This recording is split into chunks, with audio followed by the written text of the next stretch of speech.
Singer, and thank you, Joy Short. Over to the left side, we have Dr. Jeffrey Fisher, who is a renowned cardiologist, the author of numerous books, and is a professor at Weill Cornell. Thank you, Dr. Fisher. And Jamie Madison, class of '68. We both loved Debbie Tannenbaum. She was our English teacher. I had great teachers at Madison and public school. I was on the basketball team, and our team's motto was, "We may be small, but we're slow." Jamie Moskowitz was the coach. Jamie Moskowitz, right.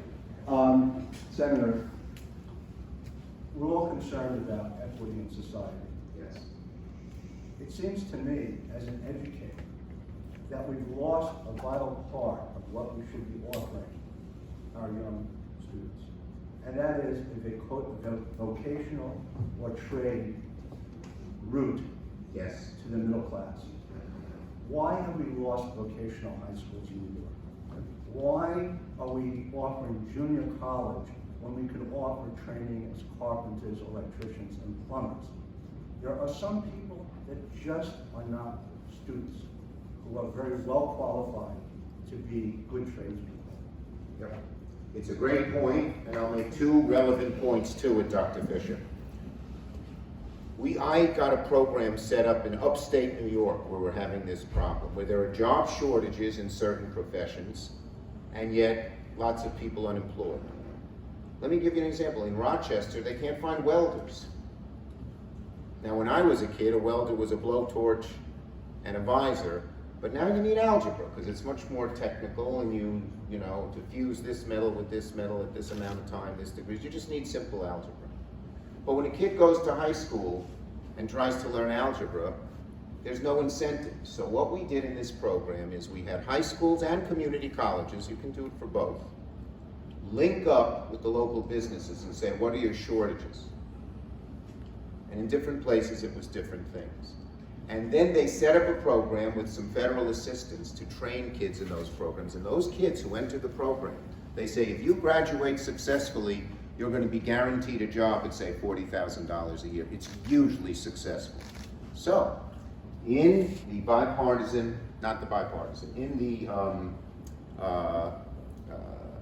Build Back Better, the second part of the bill, we have a huge amount of money for apprenticeship programs to do just what you're saying. If we're going to create about 4 or 5 million construction jobs, we're going to need new workers. And it's great to train people who haven't had good jobs, who have part-time jobs, even people who've just gotten out of prison, to learn these jobs and have good, productive lives. And it'll be one of the most important things in this bill.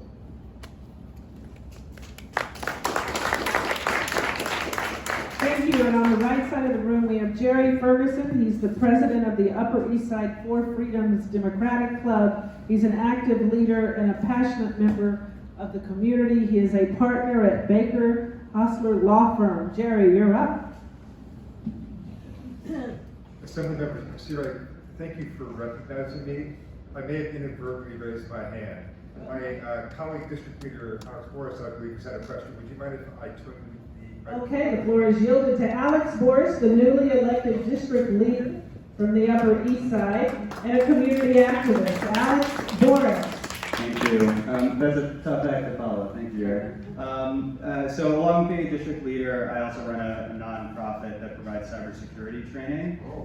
We actually did a session with the assembly member for the community, and in particular focus on threats to campaigns. So we provide our training completely for free. It's nonpartisan. It won't surprise you to know that more Democrats sign up for it than Republicans. But I focus a lot on the campaign side of it, and I'm actually speaking with the GAO later today on foreign threats that campaigns are facing. My question's on cybersecurity more broadly. There's a lot of relief that's going out now. We're rethinking the regulations that businesses face, and this is an intersection of national security with industry. There's definitely foreign pieces of defending from cybersecurity, but there's how do you provide businesses both the resources to take the threat seriously and the incentives to do things ahead of time to help protect Americans' data. So we'd love to think your thoughts on how we can help businesses and incentivize them to keep us safe. Yeah, this is very, very important. First, you need to, in part of incentivizing them, is to let them go forward without being attacked for privacy or other types of considerations. And in the world that's constantly changing, technology is changing our world so dramatically in so many different ways, we have to do that. We have to have businesses want that. They've been afraid. They've also been afraid to communicate with the federal government and the Treasury Department when they get hacked, because they're afraid their customers and everybody else. We need protections in that regard as well. And so there are lots of different incentives. I'd be very interested, because I always learn from people who have on-the-ground experience, to give us some examples of what needs to be done. We did put about $4 billion into cybersecurity in the ARP bill, but a lot more has to be done in this regard. And here's the other dilemma, which I'm sure you're familiar with. So there are more and more of these attacks, ransomware and other kinds of attacks on our privacy and everything else. And they come from abroad. You know who is the who best knows how to defend against cybersecurity and attack those who do it? U.S. government, but not the whole U.S. government. The Defense Department, the Central Intelligence Agency, and the NSA are the best in the world at this. You may remember when they attacked that pipeline, they were able to shut it down and get 3/4 of the money back that the Colonial Pipeline, I think it was, had sent. This is now public in 2018, and I can't say about 2020. Do you know there was very little Russian interference in our election machinery and our election process in 2018 and 2020? Because in 2018, it's now not classified, so I can talk about it. I won't say anything about 2020. But the NSA attacked the IRA, which was the Russian agency that had done all that damage in 2016, and shut them down for 6 months. So we are great at this. Now here's the question. So with all this knowledge that has been built up in these agencies, why can't it be shared with the private sector so they can be more protected? And the answer is they're afraid if they share it, then the Russians, the Iranians, the Chinese, who's ever doing this, will learn the secret sauce and it won't be good anymore. So we need a massive crash course to try and get them to figure out how they can both lend the expertise and not have it given away to the other side. And that's a mission that we have as well. Great question. Thank you. Thank you, Alex. Next we have Stacy Pappas, the Executive Director of the Friends of the East River Esplanade, committed to the restoration and the reinvention of the Esplanade. Thank you, Stacy. Thank you for all of your support. Is this so we can ride our bike completely around Manhattan Island? We'd like to. Yeah, I want to. Good, well, Yeah. we need your help. So Okay. that's my question. How can we get, Yeah, this is a great thing for the infrastructure bill. These are going to be massive types of projects that are both resilient and help. And we're going to leave it a lot up to locality. So if we get this bill passed, come talk. This is something I'd like to help with very much. I helped get some money for the Lower East Side, and they're improving. And now we can get it all the way up. great, questions? Thank you. Yes, thank you. Next, Well, I'm an avid bike rider. I rode to Roosevelt Island, through Queens, and I try to circumnavigate Manhattan. It's not so easy. You got to go over to First Avenue, up by you, and all of that. It's not so easy. Okay, good. and at the back of the room, we have Community Board 8 member and trial attorney Valerie Mason. Thank you very much. Thank you for coming, Senator. I want to take you back to the tax topic. The president has said that the infrastructure bill will be funded in part by raising taxes on people who earn over $400,000. There's an issue there as to what $400,000 means in the state of New York. But I want to address something that has bothered me for a long time, which is this concept that people who earn their money via a W-2 are not paying their fair share of taxes, especially here in New York, where our combined tax rate can now be up to 59%. When Donald Trump took the presidency, he said he was going to eliminate the carried interest exemption. We've seen a couple of billionaires go up into space who are not paying any taxes at all. And I don't mind paying my fair share. But I want people who earn their money other than via a W-2 to be paying their fair You share got it. before mine gets through. These are great questions. This is like that question. So one of our passions to put in the Build Back Better bill is to deal with what we call the tax gap. All the people who escape paying their fair share of taxes. And you want to hear how one of the reasons, one of the many, I don't like Donald Trump, he stopped auditing the multi-billionaires. And you know who he audited? People making he said, there's a lot of fraud in the earned income tax credit, which people making $20,000, $30,000, $40,000 get. You know, if you're single, it helps you if you're a working class person. We tried in the bipartisan bill. Remember, if you're reading in dispute, there's some disputes in the bipartisan bill, how to pay for it. The Republicans won't raise taxes on anyone. We said, but at least let's go after these tax gap people. They said no. So there's none of it in the bipartisan bill. But in the Build Back Better bill, we hope to regain about $1 trillion, as much as, I should say, $1 trillion by just giving the IRS the ability to audit all these people and companies who are making huge amounts of money and pay no or such a tiny percentage of their income as taxes by all kinds of gimmicks, going overseas, etc. We're going to make a huge amount of money that way and help pay for the programs that we're about. You have to refund the IRS though. That's what we're doing. That's what it is.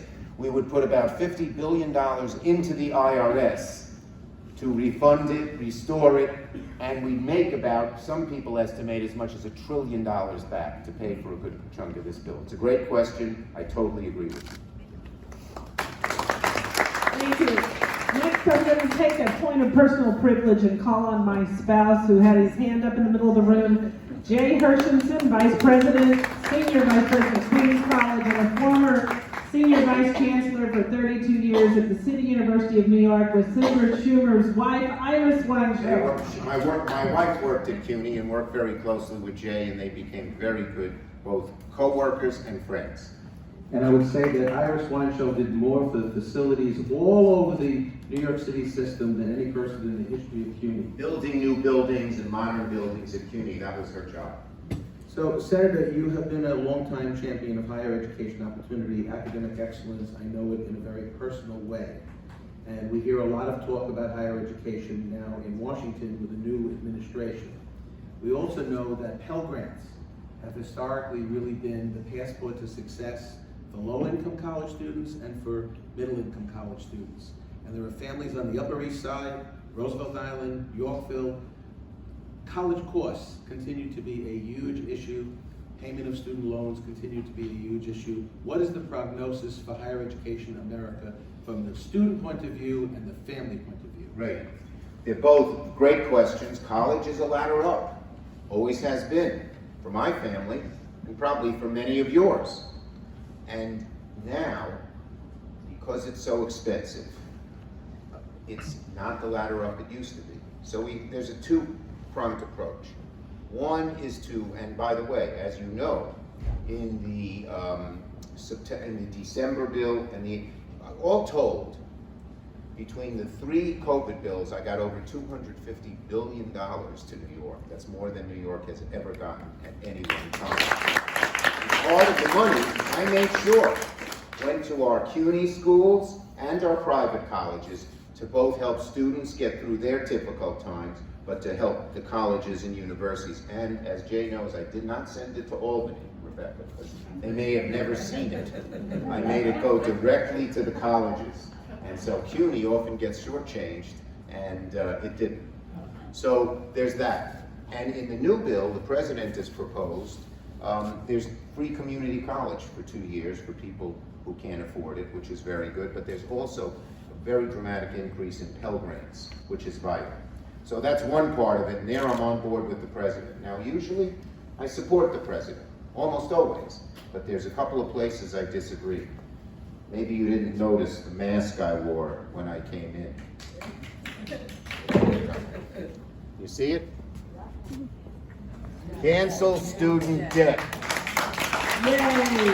All right, thank you. Next up is... Wait, student debt has become a huge burden. We're asking, the president doesn't need legislation. He can do this by executive order with the flick of a pen. And we have a big campaign. If you believe this is true, and it would apply not only to the students and those who incurred the debt themselves, but if you're a parent and you took over the debt, it applies to you as well. 50,000 of debt. And by the way, it's a racial justice issue. 28% of the wealth gap between black and white is caused by student debt. So this is really important to do if you believe in it. Sorry to take a little extra time for that. Email the president and tell him he should support Schumer's bill to cancel. Schumer and Elizabeth Warren to cancel student debt. Yes, absolutely. Next up, we have Dorian Masir, who is a small business owner of Dorian Seafood Market, a small business favorite right here on the Upper East Side. And we'll ask the senator to tell the story of your father and his favorite seafood restaurant. And you got this emergency call and something.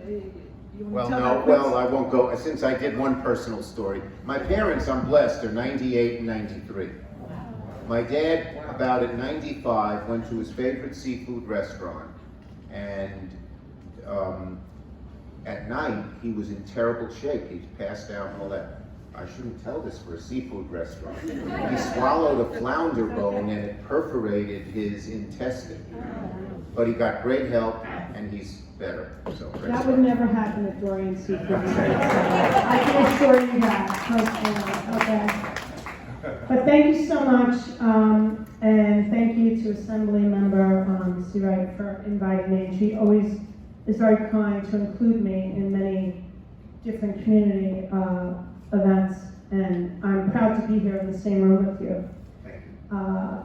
John and I are neighbors. He's on 86th Street in New York, I'm on 83rd in New York, and I take great pride in being part of that community. I'm just a kid from Queens. I went to Flushing High School, Queens College, and I am the sole owner of my business, 100%. I'm a mom and a wife and a business owner, and I want to thank you for supporting small business and just reiterate how very important it is to our communities. Like John said, the RRF and the PPP has been monumental for keeping places like our stores alive. And we want to keep the communities thriving.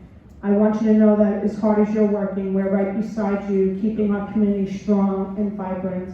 And I don't want to see my neighbors vacant. We depend on street traffic. I'm thrilled when, you know, someone's grabbing dinner at my store and then going to John's place for lunch the next day, or Charlie Mom, Chinese food next to me is thriving.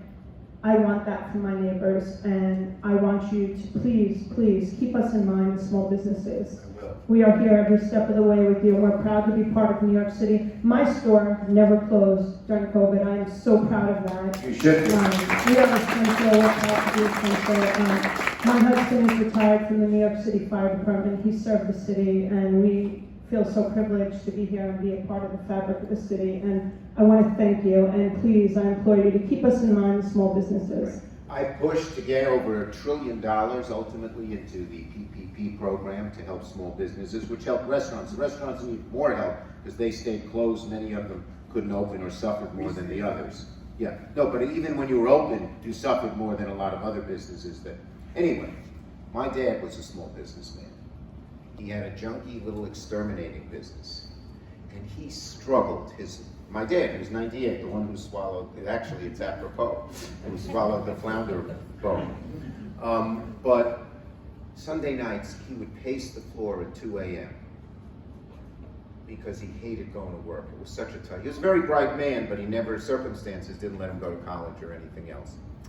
And I remember, I worked for him nights, sometimes weekends, summers. I'll never forget.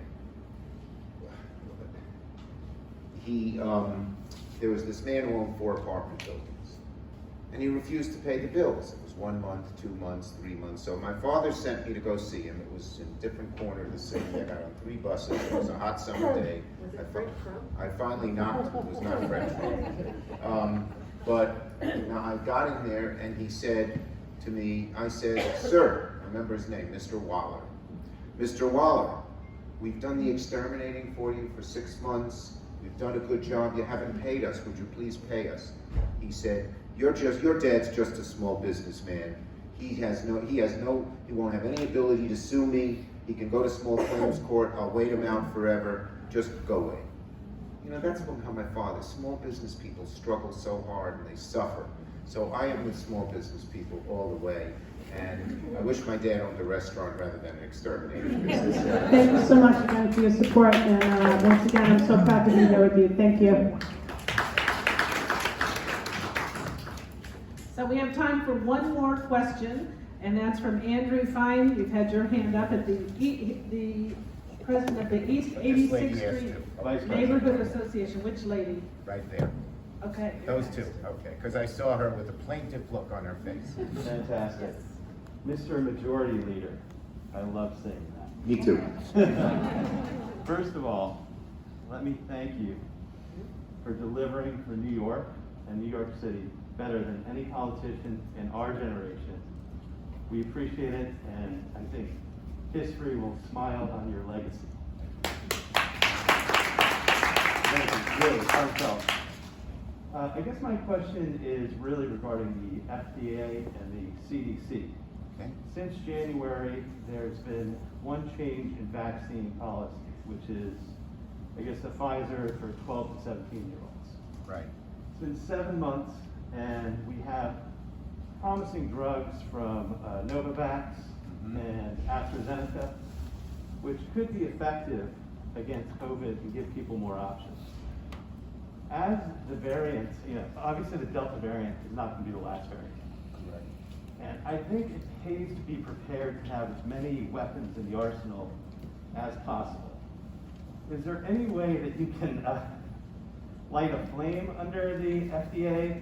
Because I think it's important that if we see a Delta, a Gamma, a Lambda, whatever it is, whatever variant comes next, one vaccine may prove to work better than another. So the more that we have available, I feel the better that we'll be prepared, we'll be proactive rather than reactive, and we know where reactive has gotten us. Right. That's a great point. One thing, it relates to the question, I think, of Bud, which is getting $30 billion into this preparedness for future viral pandemics, and some of that money would go to CDC and FDA. But I agree with you. We should not. Look, COVID taught us so many different things. It showed us, it was like a magnifying glass on society. The lack of broadband in so many communities was made hit harder and realer, whether they be poor communities or rural communities with COVID. Telemedicine needed COVID in much more ways as well. One of the others is that our agencies were not as prepared as they should have been. They have to be more prepared and more forward-looking. In other words, to see what might happen in the future and prepare for it.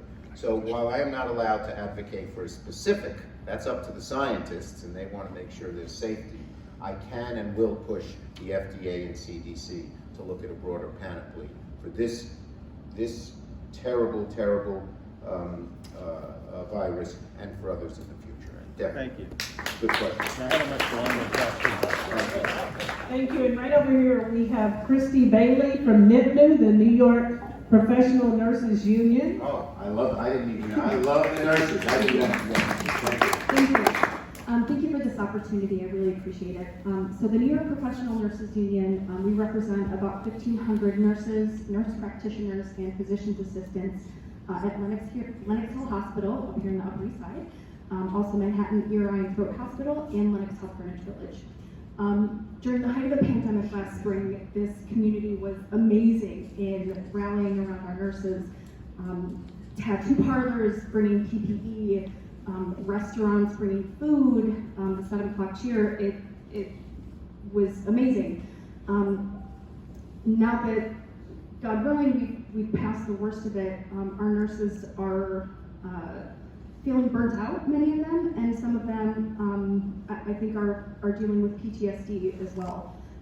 So I would just like to ask the community, Senator, let us not forget our nurses and support them as they carried us through the worst of the pandemic. That is a point extremely well taken. The nurses did great. Nurses, by the way, nurses are among the nicest people. They really are, just overall. And we are working to bolster our nurses in every way that we can. Thank you for the service that you have done. Thank you again to our, I like to call you America's Majority Leader. And our senior senator from New York State, Chuck Schumer. And he has agreed to take a few pictures, so if you want a picture, take out your cell phone, step right over here to the step and repeat. And I want to recognize and thank the local community press. I know some of you have questions. Gene Strauss, the publisher of Our Town, and David Stone, Rick O'Connor from Roosevelt Island. Thank you again. Are you the official?